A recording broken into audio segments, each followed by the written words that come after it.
तहरीक इंसाफ ने कारकुनान को मुल्कीर एहतजाज के लिए तैयार रहने की हिदायत कर दी है। जमान पास से असला और पेट्रोल बम बरामदगी को छूट करार दे दिया। फवाद चौधरी कहते हैं कि शेर जैसे ही जमान पास से निकला तो गीदड़ हमलावर हो गए।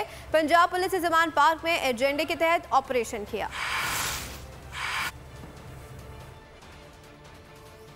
चादर और चार दीवारी का तकद्दुस पामाल किया गया। इमरान खान की अहलिया हैं, उनका जो रहायशी हिस्सा है मुलाजमीन को ज़दकोब किया गया। तमाम जो ख़वातीन थी वहाँ जहाँ इमरान खान की बहन भी मौजूद थी उनको हिरासत किया गया। बाकायदा एक एजेंडे के तहत ये ऑपरेशन जो है वो लॉन्च किया गया। आज जो हम देख रहे हैं पाकिस्तान में हो रहा है और पिछले दिनों से जो जमान पाक में हो रहा था वो वाज़े तौर पे रियासती दहशतगर्दी है। लंदन प्लान है, एक ओहदे पे एग्रीमेंट हुई, उसके साथ साइड पे ये पाइनएप्पल डैडी और पाइनएप्पल मरियम को पावर में लाने की है। ये आईजी सरासर झूठ बोल रहे हैं। हम कानून और आइन के दायरे से बाहर नहीं निकले और एहतजाज हम पुरजोर करेंगे और मुल्कीर करेंगे। पूरी कौम इस वक्त सरापा एहतजाज है। हमें जगह जगह से फोन आ रहे हैं कि ये कैसे लोग हैं जो इस मुल्क के ऊपर मुसल्लत किए।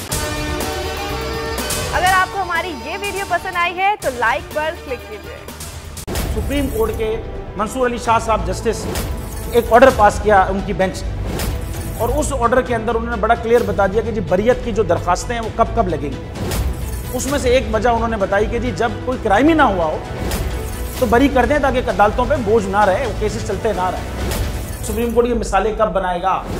ऐसे लोगों के खिलाफ जो इस तरह की एफआईआर काट रहे हैं, ऐसे ऑफिसर्स और ऐसे लोग जो इस तरह के केसेस को जजेस चला रहे हैं। रहमत का महीना आ गया है, बख्शिश का सफीना आ गया। होगी मुलाकात उलमाए दीन से, जो देंगे इत्तेहादे बैनुल मसालिकीन का दर्स। जिक्र होगा अंबियाए कराम, रमज़ान की स्पेशल ट्रांसमिशन रमज़ान में।